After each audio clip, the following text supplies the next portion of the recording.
On January 21st, 2017, millions of women marched around the world to stand up to Donald Trump's hate-filled rhetoric that attacked women, immigrants, Muslims, minorities, and people with disabilities. The march was organized with the intent to send a loud and clear message to the White House that women's rights are human rights, a sentiment that is often met with the ignorant rebuttal, but aren't women completely equal? OMG, I am so glad you asked. Well, women are still not equal to men because they make less money than their male counterparts, but they get to pay more for everyday and household items, are much more likely to live below the poverty line than men, and of course, women bear the brunt of childcare and household chores and burden, yet aren't paid for the 4+ hours of labor they log doing so after a full day of work. I'm sure you're thinking, but Hannah, what's the core of these inequities? That is, unless you're thinking that the wage gap is a myth, then there's no hope for you and you can just go on and live your life in your MRA enclave, aka your mom's basement. But for those of you interested in the common denominator of these disparities, the root of the problem, well, I hate to break it to you,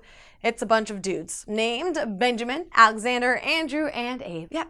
That's right, it's money. Money is inherently a women's issue. Money is about power and control, and there is a stack of ways that policy and business practices exert that control over women and their financial health. Aside from the fact that women in this country still make just about 80 cents to the dollar, and that's just for white women. Women of color make even less. Women are also subject to something called the pink tax. Now, whether it be razors, dry cleaning, haircuts, and even toys that are specifically targeted at girls, women pay more for these items than men. In fact, women's personal care items cost 13% more than men's, and that doesn't even account for the disturbing truth that women's sanitary items are taxed as a luxury item rather than a necessity, which totally makes sense. Just ask any woman about what a luxury her period is. The splendor. The TLDR for this is that women make less, pay more, and are literally taxed for a biological process that they have no control over. Women are also docked for their biology when it comes to maternity leave. The US is the only developed country in the world that does not guarantee paid maternity leave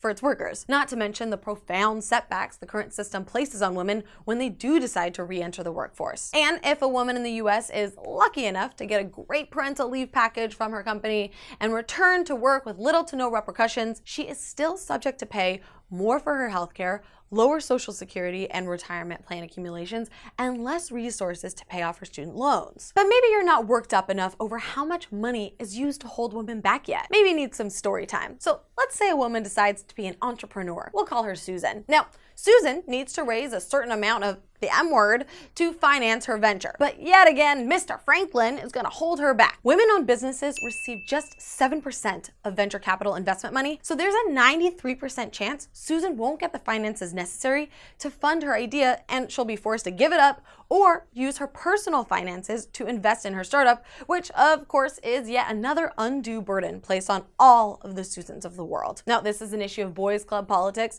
access, and a host of other issues. But when startups with at least one female founder actually perform 63% better than ones led by only men, this is just plain stupid. The way that money plays a role in society right now is a huge component of the inequalities that women face. Money is a feminist issue. And if you think that this is as messed up as I do, you probably want to do whatever you can to change it, no pun intended. Because that's how you can make a difference, with your change and where you put it. Aspiration is all about democratizing power, democratizing access to money and finances so that we can finally take money out of the equation and barriers to equality. They believe that if you are as pissed off about the way that money holds women back as I am, you should have the opportunity to spend your money with companies that prioritize these sorts of women's issues too. That's why they have implemented the Aspiration Impact Measurement, or AIM. Now, AIM tells you where companies ethically stand on two different metrics. One, in terms of people, like gender equality and leadership, employee pay, access to healthcare, and more. And two, in terms of the planet,